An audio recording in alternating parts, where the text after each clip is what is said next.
할렐루야. 아멘. 지난 한 주간도 하나님의 은혜가 여러분들의 삶에 이끄셨을 줄로 믿습니다. 정말 더운 한 주간이었죠. 지난 주간 여러분들 어떻게 지내셨습니까? 저는 밤이 돼도 바람이 불지 않고 그래서 깜짝 놀랐어요. 제가 동남아에 있나 이런 생각이 들었고, 제가 지난 주간도 선교사님들과 통화를 했는데 그래도 우기라서 동남아는 별로 안 덥다는 거예요. 한국이 너무너무 덥다고 합니다. 여러분 건강에 유의하시고, 오늘 특별히 점심 식사는 닭 백숙이 준비되어 있다고 합니다. 여러분 한 분도 빠짐없이 다 드시고 가시고 이번 여름 건강하게 보내시기를 바랍니다. 할렐루야. 여러분 이 땅을 살아가면서 누구도 부인할 수 없는 것은 우리의 마음속에 비교하는 것, 또 시기, 질투라고 하는 것이 우리의 마음을 가끔씩 요동치게 한다라고 하는 것입니다. 그리스도 안에서 성숙해 가면서 사실 이러한 부분들이 좀 작아질 수는 있다 하지만, 그럼에도 우리의 마음속 근본, 죄의 근본인 바로 이 자기 중심성, 그리고 또 자신만이 우월하고 싶은 마음, 또 자신이 왕과 같이 심판자와 판단자가 되고 싶은 어떤 그 욕망에서 오는 것이기 때문에 우리 또한 예외가 아니라고 말할 수 없다고 하는 것이죠. 우리도 동일합니다. 그래서 많은 사람들이 다른 사람보다 더 나은 무언가를 누리고 또 보여주고 싶기 때문에 권력과 돈과 외모와 여러 가지 자랑거리를 위해서 살아가고, 그것이 인생의 성공이라고 여기는 것도 우리는 알 수 있습니다. 그런데 문제는 세상 사람들 그렇다 할지라도 오늘 우리도 신앙생활하는 우리의 모습에서도, 더군다나 사회의 현장에서도 이 비교와 시기, 질투, 이러한 것이 자리하고 있다는 것을 우리도 알 수 있는 것이죠. 여러분 선교지, 또 한국교회 현장 속에서도, 또 많은 봉사와 섬김의 그 안에서도 갈등과 어려움은 있다라고 하는 것입니다. 여러분 어떻게 해야 우리는 평강과 감사의 마음으로 우리에게 주어진 사명을 잘 감당할 수 있겠습니까? 여러분 지난 시간 예수님께서 나를 사랑하느냐라고 3번이나 물어보셨습니다. 여러분 베드로는 이 3번의 질문에 3번 다 주님을 사랑한다라고 그는 고백했지요. 베드로는 예수님의 양을 먹이고 치라는 사명을 부여받고 그는 다시 복권이 됩니다. 그는 새롭게 주님의 사명을 가지고 나아갈 수 있는 자격이 주어지게 됩니다. 그런데 오늘 이 시간에는 그 사명을 주신 부르심 속에서 베드로가 어떻게 반응하고 있는가 우리가 함께 살펴보아야 된다는 것이죠. 이 베드로 또한 비교와 시기를 넘어서야 되는 이 과제를 안고 있다라고 하는 것입니다. 오늘 이 말씀을 통해 진정한 겸손이 무엇인가, 그리고 감사와 순종은 어떠한 것인가 함께 우리가 깨달아가는 시간 되시기를 주님의 이름으로 축원합니다. 첫 번째 함께 나누기 원하는 것은요, 하나님의 사명은요 비교를 내려놓고 오직 예수님을 바라볼 때에만이 그 사명이 온전히 이루어지게 된다라고 하는 것입니다. 베드로는 부활하는 예수님을 만났지만 사실 그는 주님 앞에 반갑게 나설 수는 없었습니다. 왜냐하면 그가 주님을 3번이나 부인했던 그 사실은 그를 뼈아프게 고통스럽게 했기 때문이라고 하는 것이죠. 그런데 갈릴리 바다에 오신 예수님은 제자들에게 숯불을 피우고 떡과 고기를 구워주신 이후에 베드로에게 직접 물어보셨습니다. 그리고 사도로서 이제 주님의 일을 감당할 수 있는 중요한 자격, 또 그의 모든 상황을 회복시켜 주셨다고 하는 거예요. 첫 번째, 예수님께서 내가 다른 사람들보다 나를 더 사랑하느냐 물어보셨을 때 베드로는 뭐라고 하죠? 굉장히 마음이 부끄러웠을 거예요. 그때 베드로는요, 그러하나이다, 내가 주님을 사랑하는 줄 주께서 아시나이다, 이 고백을 하죠. 당연하죠, 주님. 제가 그동안 쭉 주님을 사랑한 거 줄 모르셨어요? 이렇게 자신감 있게 말하지 않았다는 거예요. 조심스럽게, 부끄럽지만 그래도 사랑한다는 고백을 하고 있다라고 하는 것입니다. 그때 주님은 내 양을 먹이라 이렇게 말씀해 주셨습니다. 여러분 두 번째, 베드로는 예수님은 또 사랑하느냐 물어보셨고 베드로는 똑같이 내가 주님을 사랑하는 줄 주께서 아시나이다. 내게 입술로 장담할 수 없습니다. 그러나 내 마음만큼 주님이 아시지 않습니까? 그렇게 고백을 합니다. 또 주님은 내 양을 치라 그렇게 말씀하십니다. 주님 앞에 죄송한 마음을 갖고 있던 베드로를 이제는 그 고백을 통해 또 주님은 새로운 사명을 부여해 주셨습니다. 그리고 세 번째 물어보시죠. 오늘 본문의 17절 말씀 볼까요? 이렇게 나옵니다. 세 번째 이르시되 요한의 아들 시몬아 내가 나를 사랑하느냐 하시니 주께서 세 번째 나를 사랑하느냐 하심으로 베드로가 근심하여 이르되 주님 모든 것을 아시오매 내가 주님을 사랑하는 줄을 주께서 아시나이다. 그럼 첫 번째와 두 번째에는 이런 내용이 없는데 세 번째만 있는 내용이 뭐예요? 세 번째 내가 나를 사랑하냐 하심으로 세 번째 그렇게 물어보심으로 베드로가 근심하여 이르되라고 얘기합니다. 세 번이나 물어보시니 이미 사실 여러분 예수님 물어보셨고 대답했고 내 양을 먹이라라고 하는 사명까지 부여받았습니다. 두 번이나 그랬죠. 세 번째 물어보시니까 예수님이 내가 예수님 부인했던 것을 회복시키려고 하는구나. 내 실패감과 내 정죄감의 마음을 주님 회복시키고 치유하시려고 하시나 보다. 그 마음속에 그는 뭉클한 마음을 갖게 되고 두렵고 떨림으로 다시 근심하며 그가 주님 앞에 사랑한다 고백을 하고 있다라고 하는 거예요. 여러분 그런데 오늘 예수님이 이렇게 이제 세 번이나 말씀하시고 내 양을 먹이라 내 양을 치라 내 양을 먹이라 말씀하시는 그 다음 9절 18절에 보면 충격적인 말씀하십니다. 뭐라고 하시죠? 이렇게 나옵니다. 18절 보실까요? 내가 진실로 내게 이르노니 내가 젊어서는 스스로 띠뛰고 원하는 곳으로 다녔거니와 늙어서는 내 팔을 벌리리니 남이 내게 띠띠우고 원하지 아니하는 곳으로 데려가리라. 젊을 때는 원하는 것, 하고 싶은 것, 원하는 곳으로 다녀갔지만 이제는 나이가 먹으면 어떻게 된다고요? 남이 너를 끌고 갈 것이고 그리고 네가 원하지 않는 곳으로 그렇게 끌려다닐 것이다. 주님 말씀하시는 거죠. 그러니까 적어도 베드로도 압니다. 성경에서는 그의 죽음에 대해 얘기하지만 베드로는 내 앞으로의 인생이 쉽지 않겠구나. 나는 고난 속에 주님의 일을 감당하겠구나. 말씀하신 양을 치고 먹이고 하는 일이 굉장히 고난 속에서 이루어지겠구나. 그걸 알고 있는 거예요. 근데 여러분 오늘 본문의 말씀에서 이제 보면 19절에 보면 여러분 이렇게 나와요. 이 말씀을 하시면 베드로가 어떠한 죽음으로 예수님께 영광을 돌릴 것을 가리키심이라라. 이 말씀을 하시고 베드로에게 이르시되 나를 따르라. 사실 베드로가 전승에 의하면 그가 예수님처럼 십자가에 못 박혀 죽게 되는데 그냥 이렇게 죽은 게 아니라 내가 어찌 예수님과 똑같이 그럴 수 있느냐. 그냥 거꾸로 매달려 못 박혀 죽었다. 그런 전승이 있죠. 아마 그게 맞을 거라고 생각이 듭니다. 자, 그런데요. 여기 19절에 보면 뭐라고 나오냐면 이르시되 나를 따르라 라고 말씀하십니다. 자, 여기서 중요한 부분이 있어요. 예수님 분명히 말씀하신 게 뭐냐면 내 양을 먹이라, 내 양을 치라, 내 양을 먹이라 분명히 말씀하셨어요. 자, 그러면 명령을 주셨고 그 명령을 이제 베드로는 순종하여 지키면 됩니다. 근데 굳이 여기에 덧붙여서 예수님은 나를 따르라라고 말씀하셨다라고 하는 거예요. 이 나를 따르라라고 하는 의미는 뒤쪽에 좀 더 제가 설명을 드릴 것이고요.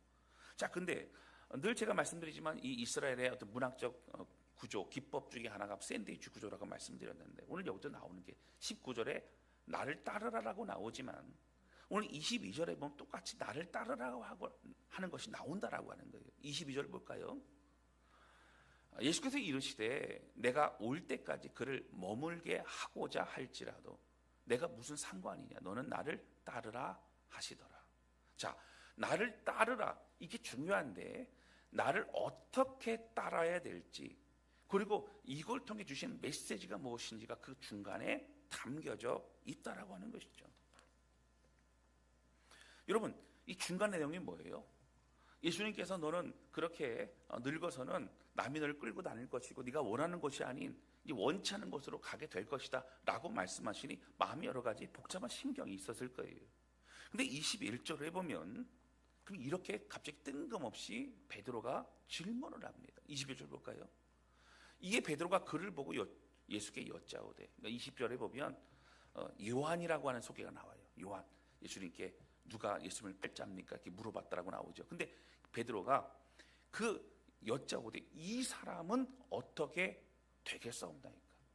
아니 지금 예수님과 베드로가 대화하고 있는데 갑자기 내가 나중에 원치 않는 곳으로 가게 되고 힘들고 고난이 좀 있을 거야 라고 말씀하셨는데 갑자기 뒤를 보더니 그러면 예수님, 요한은 지금 요 사람은 앞으로 어떻게 되는 겁니까? 라고 질문을 하고 있다라고 하는 거예요. 여러분, 사실 지금 전체적 분위기가 좋지 않습니까? 회복이 되고 있어요. 죄송한데 예수님께서 3번이나 물어보셨고 사랑한다 고백도 충분히 할 수 있었고, 아니야 듣고 싶지 않아, 이게 아니라 충분히 사랑한다 고백했고 내 양을 먹이라, 내 양을 치라, 내 양을 먹이라 말씀하셨어요. 자, 축제의 분위기 회복입니다. 근데 여기서 뭐라고 나와요? 여러분, 성경이 이렇게 끝나도 돼요. 근데 사도 요한이 여러분 굳이 이 내용을, 현장의 상황을 집어넣고 있는 이유가 뭐예요? 의도가 있는 거예요. 이 사람이 어떻게 되겠었나이까? 여러분, 22절에 예수님이 이 얘기를 들으시고 뭐라고 말씀하실까요? 22절 보세요. 우리 같이 읽겠습니다. 시작. 예수께서 이르시되 내가 올 때까지 그를 머물게 하고자 할지라도 내게 무슨 상관이냐? 너는 나를 따르라 하시더라. 여러분, 예수님이 이제 하늘로 승천하시고 내가 너희들의 처소를 예비하러 간다, 그 다시 올 것이다 말씀을 하시죠. 그러니까 알고 있어요. 그러니까 나중에 다시 오실 그때까지 내가 이 요한을 내버려 두고 죽이지 않고 또 어떤 오랫도록 살게 한다 할지라도 너와 무슨 상관이냐? 너는 나를 따르라, 이렇게 말씀하시고 있는 것이죠. 자, 그럼 우리 여러분 볼까요? 우리 의아한 것이 있어요. 왜 갑자기 되돌아보면서 요한을 얘기했느냐고 하는 거예요. 여러분, 사실 지난 시간에 제가 잠깐 말씀드렸지만 베드로는요, 이 비교 또 시기 뭐 이런 것이 굉장히 사실 좀 중요하고 두드러졌던 사람인 것은 우리가 알 수 있습니다. 사실 힘들고 어려운 고난의 사명을 감당해야 되는 것은 알겠어요. 근데 그 얘기를 예수님께 들었어요. 그런데 함께 열정적으로 예수님을 섬겼던 요한은, 그리고 예수님 특별히 더 사랑하시는 것 같은 요한은 그럼 어떻게 될까? 이게 궁금한 거예요. 여러분, 오늘 우리도 마찬가지예요. 내게 어떤 축복을 받았어요. 내게 어떤 응답을 받았어요. 그런데 너무 좋았다가도 다른 사람이 더 좋은 상황이 되면 마음이 어려워진다고요. 힘들어진다고요. 나는 떡을 하나 받았는데 떡을 받았어. 좋아하다가 떡 2개 받은 사람은 나는 하나밖에 없다. 그래서 굉장히 마음이 어려워지죠. 여러분, 누가복음 22장 24절에 보면 이렇게 나옵니다. 이 당시 상황은 잡히시기 전날 밤에 예수님께서 마지막 만찬을 6월절 만찬을 함께 하실 때입니다. 그러니까 그때도 예수님은 내가 곧 죽을 거야, 내가 이제 곧 부활할 거야, 이 얘기를 하십니다. 그러니까 예수님의 이 말씀하실 때는 굉장히 사실 얼마 후에 그 일이 벌어지니까 굉장히 좀 어려운 상황이잖아요. 슬픈 상황이잖아요. 근데 그때 어떻게 됐다고요? 누가복음에 보면 또 그들 사이에 그중 누가 크냐 하는 다툼이 난지라. 제사는 뭐 하고 있어요? 이제 곧 예수님이 나라를 세우실 것 같은데 우리가 누가 더 크냐? 총리를 누가 할 것이냐? 장관을 누가 할 것이냐? 뭐 이것 때문에 지금 싸우고 있는 거예요. 답답하지요. 여러분, 여기 누구도 함께 싸우고 있다고? 베드로도 싸우고 있다고요. 그들의 관심은 비교예요. 누가 더 조금 더 축복을 받고 인정을 받고 두드러지고 좋은 자리에 있는가가 중요하다고 하는 거예요. 이런 마가복음 14장 29절에 보면 이렇게 나옵니다. 이런 마가복음 19절에 보면 14장 29절에 보면 베드로가 여짜오되 다 버릴지라도 나는 그리하지 않겠나이다. 쟤네들 다른 사람 다 버려도 전제가 뭐예요?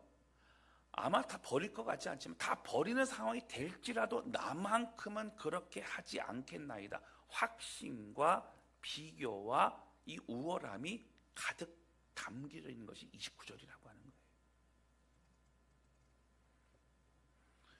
거예요. 여러분, 예수님은요 요한복음 21장에서 베드로에게 내가 올 때까지 그를 머물게 하고자 할지라도 내가 무슨 상관이냐. 너는 나를 따르라. 여러분, 요한은 요한의 길이 있다는 거예요. 여러분, 베드로는 베드로의 길이 있다는 겁니다. 사랑하는 성도 여러분, 여러분, 우리도 늘 비교의 삶을 살아갑니다. 그리고 늘 비교하는 말을 다른 사람에게도 하게 됩니다. 자녀에게도 하게 됩니다. 다른 집 아이들과 비교할 때도 있고, 큰애 작은 애를 비교할 때도 있고, 여러 가지 비교할 때가 있어요. 여러분, 부부싸움 왜 납니까? 여러분, 서로 다른 집 동창회 아니면 어떤 부부 모임 갔다 오고 나면 여러분 다툼이 많이 일어난다 그래요. 왜 그래요? 뭔가 비교가 되는 거예요. 다른 데 어디 갔다 오시면 꼭 이런 얘기만 하세요. 우리 아내가 최고라고, 우리 남편이 최고라고. 할렐루야. 아예 안 나가신다 그런 데를요. 네. 네. 여러분, 우리도 왜 나만 응답이 더디지? 왜 나만 안 되지? 내가 더 많은 희생과 더 많은 충성과 더 많은 믿음으로 주 앞에 나아가는데 왜 내 삶은 왜 더 어렵지? 우리는 늘 생각합니다. 더 어렵지는 뭐예요? 다른 사람보다 왜 더 어렵지? 왜 저 사람은 잘 풀리는데 나는 왜 이렇게 힘들지? 왜 저 사람은 인정받는데 나는 인정받지 못하지? 왜 저 사람은 저런 은사를 주셨는데 나는 그런 은사가 없는 것이지? 라는 생각을 우리는 하게 된다는 거예요. 왜 우리 목장은 이렇지? 우리 교회는, 나의 목회는, 또 우리 교회는, 우리 가정은 왜 그럴까? 비교의 의식에서 계속적으로 우리를 서로를 힘들게 한다라고 하는 거예요. 여러분들, 우리의 삶에 우리는 다른 사람과 다른 환경과 조건을 따지며 비교할 때가 굉장히 많다라고 하는 것입니다. 여러분, 앞서 말씀드린 전 세계 선교지의 상황이 다 달라요. 추수 지역은요, 지금 가서 뭐 복음을 전하고 그러면 사람들이 막 믿기 시작하고 성령의 역사가 있고 막 그렇게 됩니다. 그런데 어떤 곳은요, 10년, 20년을 복음을 전하고 그 땅에서 기도를 해도 한 명의 결신자 열매를 맺기가 쉽지 않은 것도 많이 있습니다. 사역을 하면서 후원이 많이 들어오고 선교팀도 많이 들어오는 한국에서 멀지 않은 필리핀이라든가 동남아 지역, 인도, 차이나, 만도 정도만 해도 그래도 사람들이 많이 오는데, 아프리카라든가 저 먼 곳이나 남미라든가 많은 그런 먼 곳에는요, 사람들이 찾아갈 엄두를 못 내죠. 그 가운데 오는 비교에서 왜 나는 하나님 이런 곳으로 보내셨을까? 그런 마음도 어렵다라고 하는 거예요. 목회 현장도 마찬가지입니다. 또 여러분, 봉사와 섬김의 자리는 또 말할 것도 없어요. 앞에 드러나는 어떤 그런 봉사도 있지만 사실 봉사를 하고 있는지도 모르고, 성도들이 우리 교회 성도인지도 몇몇 사람만 알고 잘 모르는 그런 위치에서 열심히 하는 분들 굉장히 많다라고 하는 거예요. 이것이 베드로가 주님, 이 사람은 어떻게 되겠습니까? 라고 하는 질문과 비슷한 질문인 거예요. 주님, 왜 나만 힘들지요? 주님, 다른 사람은 어떻게 되는 거예요? 왜 나만 이렇게 어려워요? 왜 나만 인정받지 못하죠? 왜 나만 그럴까? 라고 하는 것이 늘 우리의 마음속에 있다라고 하는 거예요. 주님 뭐라고 그랬어요? 단호하십니다. 그것이 너와 무슨 상관이야? 너는 나를 따르라. 이거 중요한 게 뭐예요? 따라가는 거예요. 여러분, 주님을 따르는 데는요, 사실 명확히 말하면 다른 사람과 비교가 필요하지 않습니다. 우린 주님만 바라보며 따라가면 돼요. 그래서 우리 시선은 계속 다른 곳을 바라보게 되어 있다라고 하는 거예요.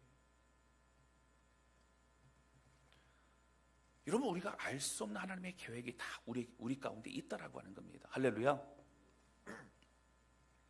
우리가 공평하신 하나님, 우리 찬양도 부르고 하잖아요. 공평하신 게 뭘까요?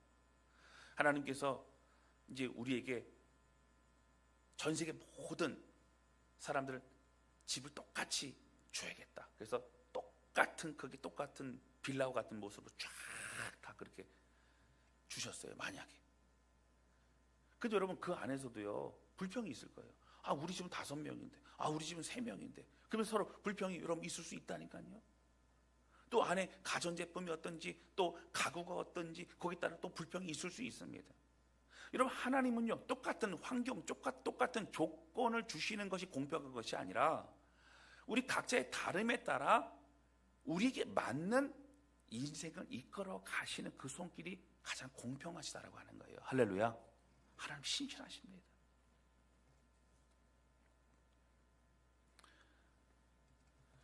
여러분, 우리 각자의 부르심이 다 달라요. 그리고 우리의 성품이 다르고요, 우리 기질이 다르고요, 우리 죄에 매여 있는 것도 달라요. 그렇기 때문에 우리 훈련시키는 방법도 다르고 우리 이끌어 가시는 방법도 다릅니다. 여러분, 그런 한 가지 분명한 것은 하나님은 선하시다는 거예요. 우리를 가장 선하게 인도하신다는 것입니다. 우리 각자 다르지만 다른 헌신과 또 다른 열매를 맺게 하신다라고 하는 것이죠. 여러분, 침례 요한의 삶이 너무 짧지요. 그는 사역을 시작하고 6개월 만에 그는 순교당하게 되지요. 너무 사실은 짧지 않습니까? 여러분, 너무 짧다고 그 인생 불쌍하다고 느껴지십니까?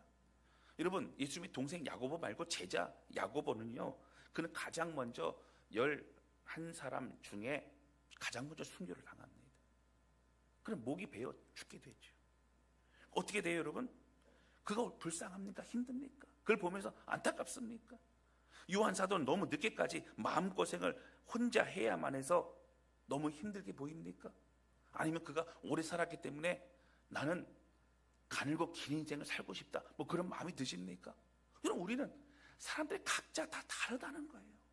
그리고 그의 삶은 가장 빛나는 각자의 삶이라고 하는 것입니다. 여러분, 우리가 한 가지 분명히 알아야 될 것이 있어요. 우리 안에 비교가 시작되면 여러분, 감사가 무너지게 됩니다. 여러분, 비교가 시작되면요, 주의 말씀이 들리지 않게 돼요. 이런 비교가 시작되면요, 하나님께 시험 들게 됩니다. 하나님께 원망의 마음이 들기 시작한다는 거예요. 이 비교에는 위험한 속성이 있어요. 나보다 잘 되는 사람을 보면 열등감과 질투가 올라오게 됩니다. 여러분, 나보다 못하는, 나보다 어떤 연약한, 나보다 안 좋은 환경의 사람들을 바라보면 교만과 우월감이 다시 올라오게 된다라고 하는 거예요. 여러분, 사단은 우리의 이런 연약함의 마음을 흔들어 놓습니다.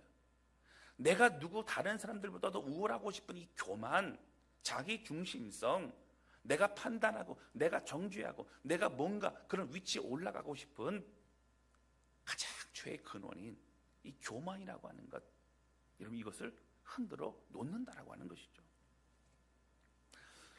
여러분, 사도 바울은 그래서 갈라디아서 6장 4절에 보면 여러분 이렇게 고백을 합니다. 그런 성도들, 갈라디아 교회 성도들에게 각자 자기 일을 살피라. 다른 사람을 가지고 뭐라고 하지 말고, 다른 사람 비교하지 말고, 정죄하지 말고, 뭐 하지 말고, 각자 내게 주어진 일이 무엇인가를 정말 살펴야 된다는 거예요. 그리고 그 다음 구절 5절에 뭐라고 나오니 이렇게 나와요. 각각 자기의 짐을 지라. 짐을 지지도 않고 알겠다고만 하지 말고 짐을 지고 가는 거예요. 가라는 거예요. 그것이 우리가 해야 될 삶의 모습이라고 하는 것입니다. 사랑하는 성도 여러분, 우리 삶의 모든 순간은요, 우리를 향한 하나님의 최선임을 믿으시기를 주님의 이름으로 축원합니다. 여러분, 지금 하나님의 최선이라는 얘기는 하나님의 능력이 없어서 지금 우리의 기도에 응답하지 못함이 아니라 지금 이 순간 내가 겪고 내가 또 지내야 되는,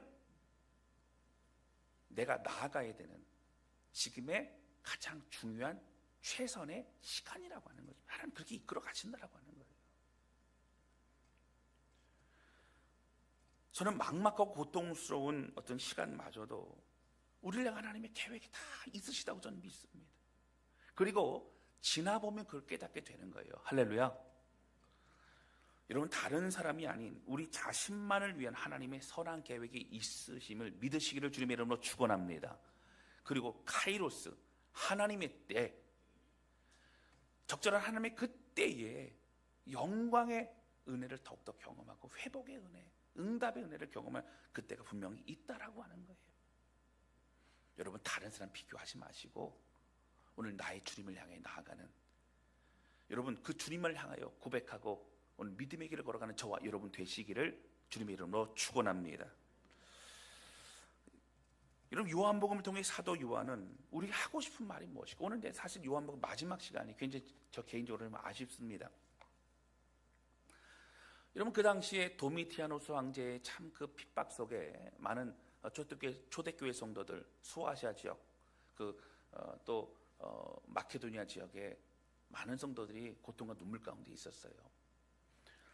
그들은 그냥 좀 힘든 게 아니라 생명을 걸고 주님을 믿어야만 됐고, 그리고 모욕을 당하고 가족이 죽는 것을 보아야만 됐어요. 믿는다라는 이유만으로 그랬다는 것이죠. 여러분, 그들에게 믿음을 지키게 해주기 위해서 무엇이 필요할까? 그러면서 여러분 생각했던 게 무엇이에요? 사도 요한은 예수님이 누구인가를 명확하게 알려줘야겠다. 복음서가 3편이나 분명히 있지만 예수님이 이 땅에 오신 목적과 특별히 예수님 누구신가를 알려줘야겠다는 그런 생각을 하고 있었죠. 그 주님을 알면 주님이 우리를 어떻게 사랑하시는가를 깨닫고, 사랑의 사도였던 사도 요한은 그 사랑의 힘으로 주님을 믿는 믿음으로 이 모든 어려움도 넉넉히 이길 수 있다라고 그는 생각했다라고 하는 거예요. 여러분, 맞습니다. 중요하죠. 여러분, 그래서 요한복음에는 7가지 에고에이미, 나는 누구다, 나는 누구다라고 말씀하신 주님의 그 말씀하심이, 그 계시가 있잖아요. 여러분, 좀 정리를 해서 말씀드리니까, 첫 번째, 여러분 뭐지요? 바로 나는 생명의 떡이다 말씀하세요. 여러분, 생명의 떡은 뭐예요? 먹으라는 거예요. 여러분, 주님의 말씀을 먹는 거예요. 내 것 삼는 거예요. 여러분, 소화시키는 거예요. 말씀 묵상하는 거예요. 내가 준 메시지를 통하여 그걸 먹고 힘을 내고 그것을 믿음으로 가지고 살아가는 거예요. 할렐루야. 여러분, 나는 생명의 떡이라. 여러분, 생명의 떡이신 예수를 믿으시기를 주님의 이름으로 축원합니다. 그럼 두 번째는 뭐예요? 나는 세상의 빛이다. 이런 빛이라는 얘기는 뭐예요? 우리의 나아갈 길을 열어주시는 분이시라는 거예요. 주님은 내 발의 등이요 내 길에 빛이니이다. 빛이니이다. 여러분, 그 빛 되신 주, 어둠을 따라가는 게 아니죠. 빛을 따라가는 거예요. 진리를 따라가는 거예요. 은혜를 따라가는 거예요. 그 주님 뭐라고 말씀하세요? 나를 따르라. 여러분, 우리가 순종하고 적용할 것은 바로 주님을 따라가는 거예요. 할렐루야. 주님을 따라가는 겁니다. 여러분, 세 번째는요, 주님 뭐라고 말씀하세요? 나는 양의 문이다. 여러분, 양의 문이라는 얘기는 뭐예요? 양들에게 가고 양들에게 접근하고 양들을 돕고 섬기고, 이 모든 것은 여러분 양의 문이다. 나를 통하여 들어오라. 예수님의 이름으로 행하고 예수님의 이름으로 모이고 예수님의 이름으로 서로 섬기고 예수님의 이름으로 함께 나아가는 공동체, 믿음의 공동체가 여러분 교회예요. 나는 양의 문이다. 나만이 참된 선한 목자다. 주님 말씀하시죠. 양의 문이라는 거예요. 여러분, 예수 그리스도 이름으로 살아가고 나아가는 우리 모두가 되시기를 주님의 이름으로 축원합니다. 네 번째는 뭐죠? 나는 선한 목자다. 여러분, 선한 목자는 여러분 어떤 거예요? 가장 그 양들을 좋은 곳에 인도하는 과정에 가장 좋은 길로 인도하고 있다는 거예요. 여러분, 중간에 보면요, 사망의 음침한 골짜기 있을 수 있어요. 가는 과정이 있을 수 있어요. 그러나 과정이에요. 주님 붙잡고 있으면, 주님 따라가고 있으면 쉴만한 물가와 푸른 초장이 여러분 기다리고 있다라고 하는 거예요. 저도 가끔 내비게이션을 가지고 이렇게 뭐 운전을 하다 보면, 요즘 내비게이션 없이는 운전이 안 되잖아요, 그렇죠? 어떤 길은 자꾸 길이 막혀요.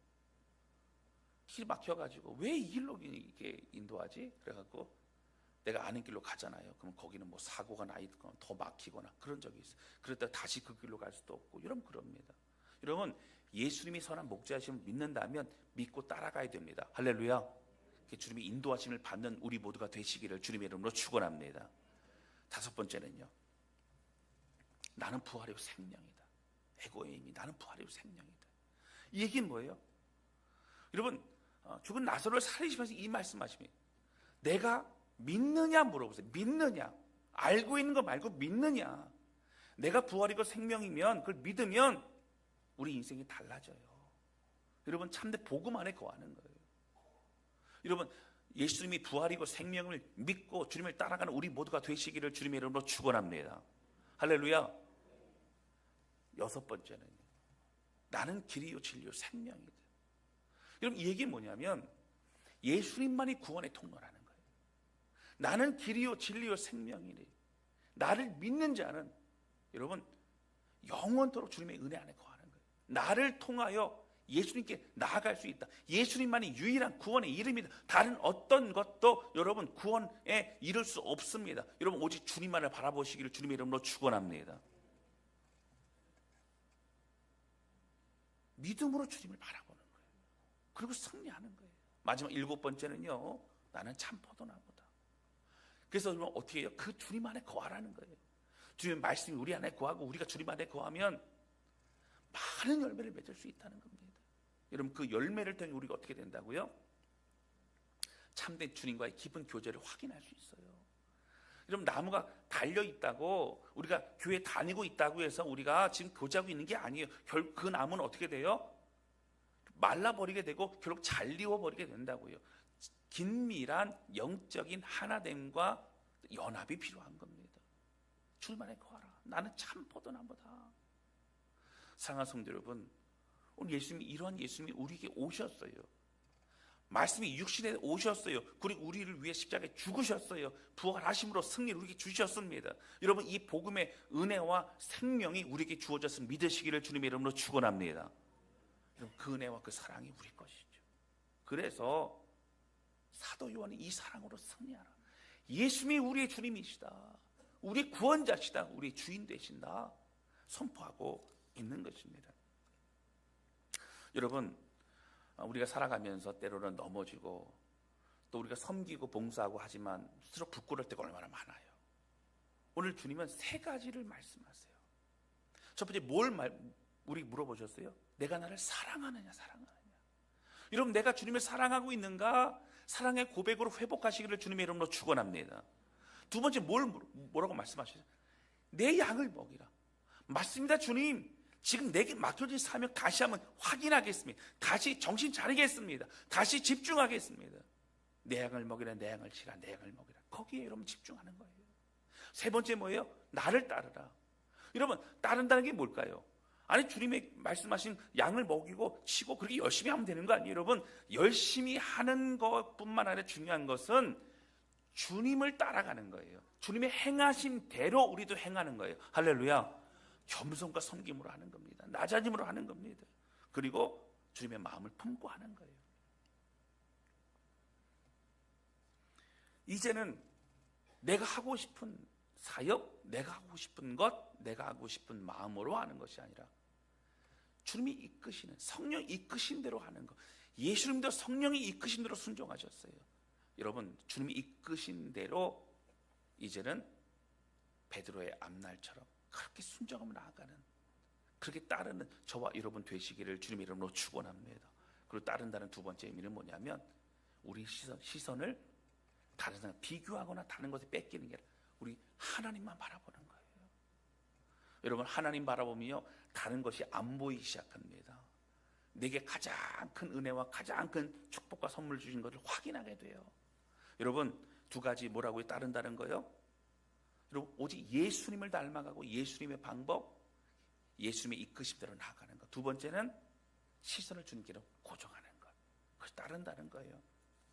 여러분 이 사실을 기억하면서 여러분 우리가 이 땅을 살아갈 때 요한 복음이잖아요. 복음을 우리에게 주신 이유가 뭘까? 저는 성경에 많은 구절이 있지만 참 감사한 것은 예수님이 이 땅에 오신 이유가 바로 이사야 선지자가 61장에 예언하고 선포했던 것처럼 이 말씀이 이루어지기를 위해서 오셨다라고 하는 거예요. 이사야서 61장 1절부터 6절 말씀에 보면 여러분 이렇게 나와요. 한번 좀 교독해 볼까요? 1절부터 6절입니다. 제가 먼저 읽겠습니다. 주 여호와의 영이 내게 내리셨으니 이는 여호와께서 내게 기름을 부으사 가난한 자에게 아름다운 소식을 전하게 하려 하심이라. 나를 보내사 마음이 상한 자를 고치며 포로된 자에게 자유를, 갇힌 자에게 노임을 선포하며. 2절입니다. 같이 읽겠습니다. 시작.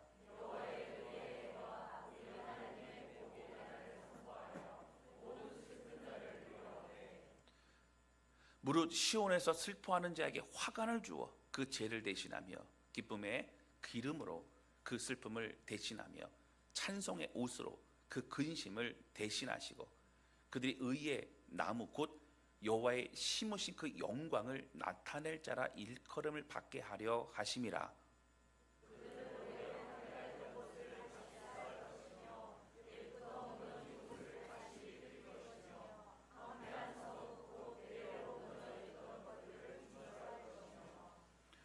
외인은 서서 너희 양떼를 칠 것이요 이방 사람은 너희 농부와 포도원 지기가 될 것이나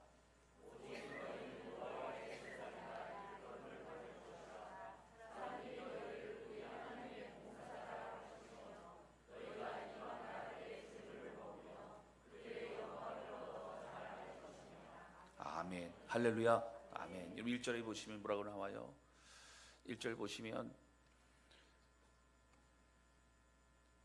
가난한 자에게 아름다운 소식을 전하게 하려 하심이라. 나를 보내사 마음이 상한 자를 고치고 포로된 자에게 자유를 갇힌 노임을 선포한다는 거예요. 여러분, 예수님이 이 땅에 오셔서 우리의 모든 억압과 또 묶임과 또 속임과 저주와 이 모든 것을 다 여러분 제거하시고 부활하심으로 승리하셨어요. 할렐루야.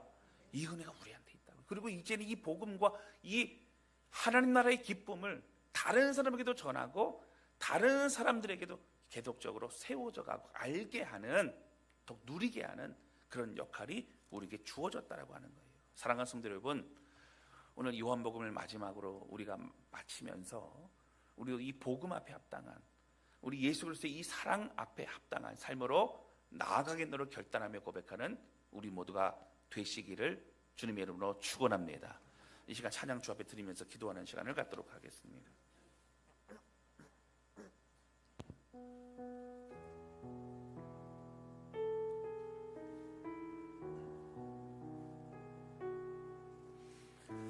여러분, 이 찬양은요, 주님 앞에 우리가 무슨 말을 할 수 있겠어요? 베드로처럼 내가 주를 사랑한 줄 주께서 아시나이다.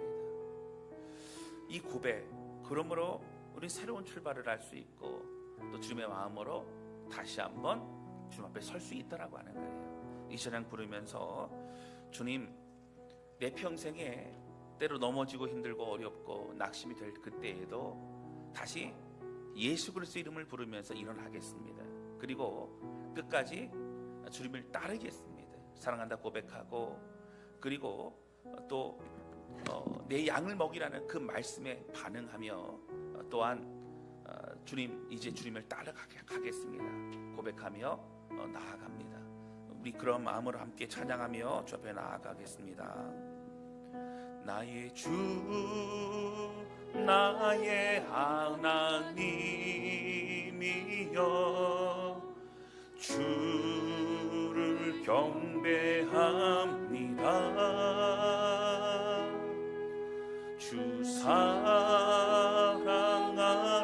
나의 마음은 주께서 아시나이. 다시 한번 고백합니다. 나의 주 나의 하나님, 나의 주 나의 하나님이여 주를 경배합니다. 주 사랑하는 나의 마음은 주께서 아시나이다. 깨트리록함 내게 없으며 주께 드린 양육 없지만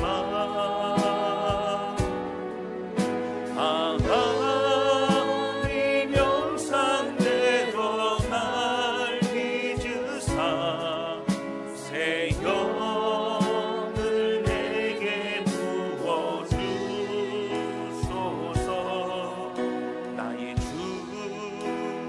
나의 하나님이여 주를 경배합니다. 주 사랑하는 나의 마음은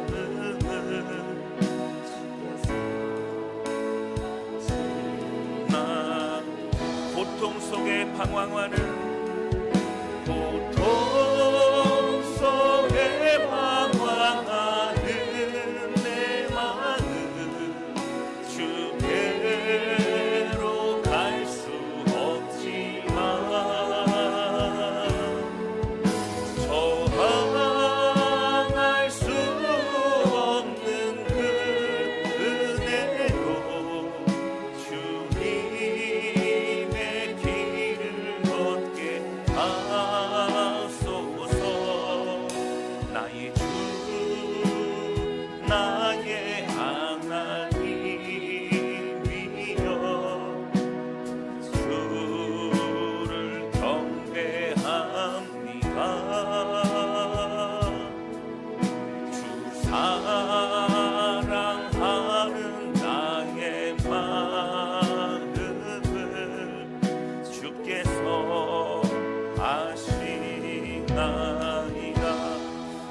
함께 기도하기 원합니다. 기도할 때 하나님 아버지, 요한복음을 마무리하면서 주님을 사랑한다 고백하고 또 내 양을 먹이고 내 양을 치라 말씀하시면 나를 따르라 말씀하시지만 우리는 때로 자꾸 다른 사람과 비교하고 또 우리 안에 무너지는 마음, 또 서운한 마음, 원망의 마음이 가득할 때가 많이 있음을 고백합니다. 하나님, 오늘 주신 말씀처럼 주님만 바라보기를 원합니다. 주님이 행하신 그 길로 나아가길 원합니다. 주님, 내게 주신 이 사랑과 놀라운 복음과 이 생명 가지고 이제 다른 사람들을 묵묵히 섬기며 나아가는 사람이 되길 원합니다. 하나님, 우리를 받아 주시옵소서. 우리 간절한 마음으로 고백하며 주신 말씀 가지고 기도하기 원합니다. 같이 기도하시겠습니다. 하나님 아버지, 우리 왕 되신 주님을 바라보며 나아갑니다. 오늘 주신 말씀을 통하여 주변에 나아가오니 성령님 함께 해주시고 오직 주님, 내가 주를 사랑하는 줄 주께서 아시나이다. 이 고백 받아주셔서 하나님이여, 오늘 주님 앞에 마음을 드릴 때 다른 사람과 환경과 비교하지 아니하고 오늘 주님 한 분만을 바라보며 우리의 시선을 고정하며 오직 주의 뜻대로 마음을 들며 나아가는 우리 모두가 되게 하여 주옵소서. 우리 모든 성도들을 붙드시고 하나님 축복하시고 하나님 함께하여 주옵소서. 하나님 아버지, 오늘 말씀을 통해 이 요한복음의 마무리를 하게 됩니다. 그 놀라운 하나님, 예수 그리스도 어떤 분이신지를 우리에게 말씀해 주시고 그 주님이 하나님이실진데 말씀이 육신이 된 이 땅에 오시고 우리를 위해 죽으시고 우리를 위해 부활하시고 또 성령을 통해 영원토록 우리와 함께 하시는 그 주님으로 인하여 감사를 드립니다. 이제 그 생명값으로 얻은 우리의 이 복음의 은혜, 구원의 은혜를 기억하며 남은 삶도 오직 주님을 위해 살아가는 우리 모두가 되게 하여 주시고 또 때로 넘어지고 힘들 그때에 다시 사랑한다 고백하며 또 우리의 맡겨진 양들을 바라보며 또 주님만을 바라보며 따라가는 우리 모두가 되게 하여 주옵소서. 우리 모든 성도들, 우리 시선이 오직 하나님을 향할 수 있도록 예수님만 향할 수 있도록 붙잡아 주셔서 다른 곳으로 마음 빼앗기지 않도록 주님 함께 하여 주옵소서. 우리 주님 감사합니다. 예수님의 이름으로 기도하였습니다. 아멘.